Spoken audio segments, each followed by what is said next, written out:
Welcome back to the channel. Today I'm going to review a series that might have actually slipped under your radar, but I think it deserves attention. The Endless Night on Netflix.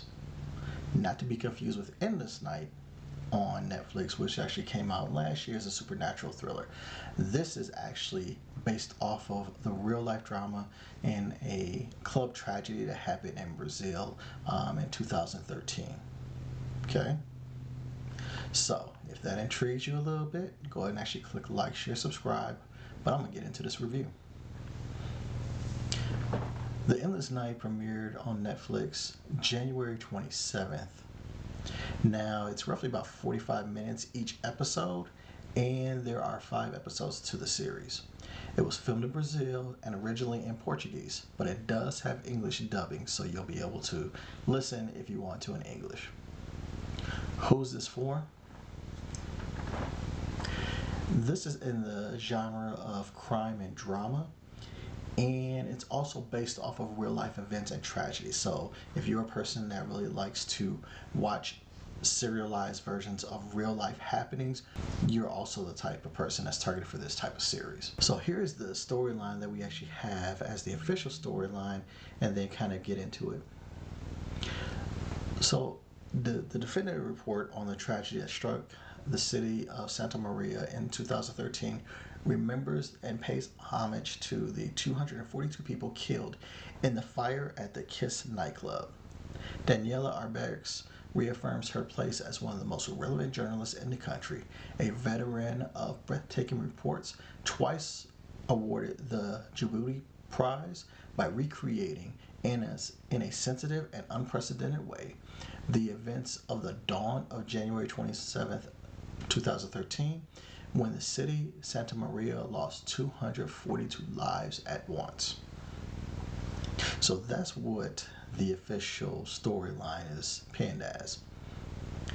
Now, I want you to keep in mind as I'm doing this review is that I only give my impressions before I read anything, and I've only watched the first 2 episodes, so I have not read anything about this. I think I briefly remember seeing news stories about it back then, but I know nothing of the details. So just kind of keep that in mind as I go through the review of this.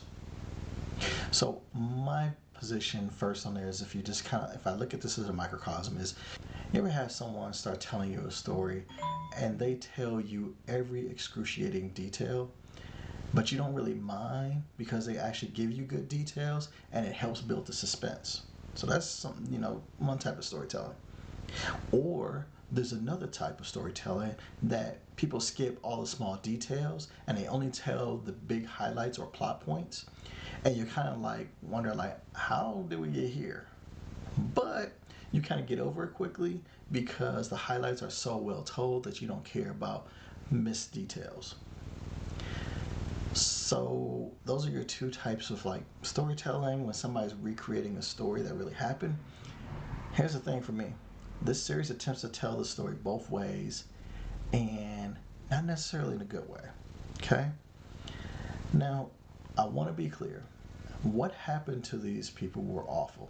For those that died and for those that survived. And then if you go ahead and actually think about the families that were impacted, there is going to be a lot of emotions tied up into that. This only happened 10 years ago as of the recording of this video. And so the fact that those people have lived in 10 years with everything that happened with that, I truly empathize with them. If you also go ahead and actually think about it for Brazil, this may be kind of like the Titanic.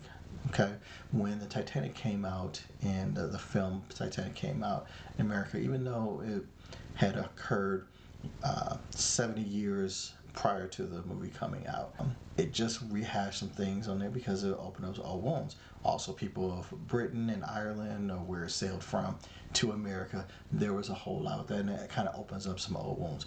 So I assume this series will do the same thing, and with it only being 10 years after the fact, it's even going to be more controversial. Telling a tragic story that you already know the horrible ending is really a hard thing to do.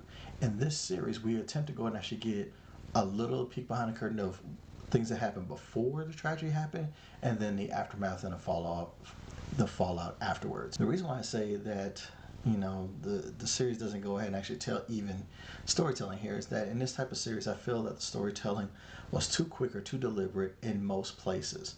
The series is 5 episodes long to give you background on some of the deceased. Now they have to go ahead and actually show you the background on characters, then show you the tragedy, show you the immediate aftermath, then show the prolonged aftermath with the investigation and trial that carried on after that. I feel this warranted better storytelling and definitely better writing overall. If they were going to give us details about the victims and their families, then spend at least the whole first episode doing that. Then maybe give us some story on key figures down the line. Like, go ahead and actually tell us about first responders, city officials, police, what have you. And then it gets the viewer invested into the characters because they're real people, and kind of makes we kind of attach ourselves with those people, and they kind of carry us on through. Because then we would go ahead and actually start wondering about the aftermath, who was responsible, all that kind of stuff. So as we're following the characters that we get to know very well, whether it's first responders or actual victims or survivors, what have you, then we really care about what happens in the aftermath. Or a better way of telling this story would have been to give us bits and pieces and flashbacks. As survivors or family members are telling their stories via interviews or trial, etc., we slowly see how the various victims were affected by the fire and what transpired. I honestly just don't like how the story was told and conveyed in this particular series. Second, the dialogue seemed just bad at various points in the first 2 episodes. I'm hoping that some of it was just bad voice dubbing with tones and English words versus Portuguese, but some of the dialogue seemed very stilted, just forced, and it affects the way the scene makes you feel. And again, I will acknowledge that when things are dubbed, you are really depending a lot on the voiceover people to really convey the right emotions, and that might have been lost, as well as words translating from Portuguese to English. So I acknowledge that, but what we actually got wasn't great. A lot of the dialogue. Now, on the plus side, there were some very good acting performances. When the fire occurs, you see genuine fear and despair on people's faces in the club.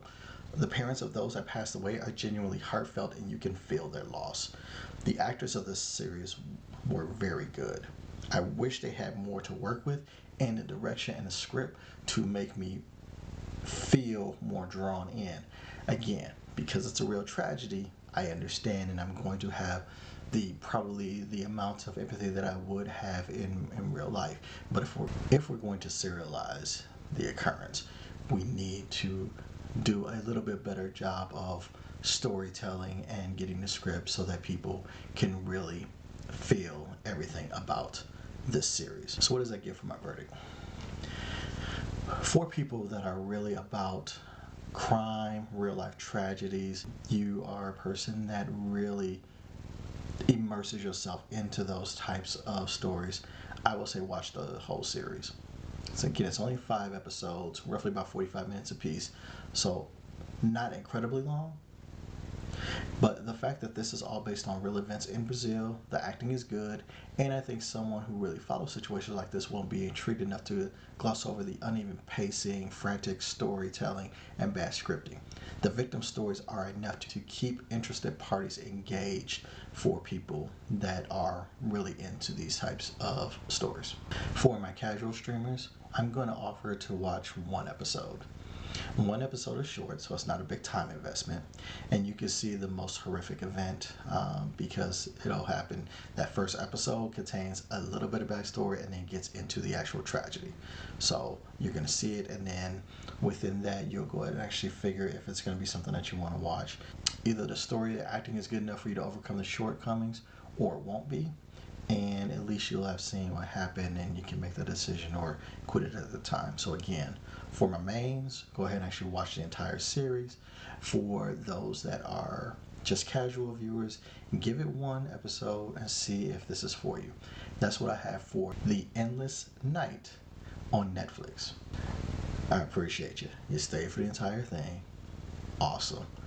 If you would go and actually do me a favor of go and click like, share, subscribe, just so I can go ahead and continue to do these and provide these videos for you. But until the next time, for my next post, take care of yourself. I'll holla.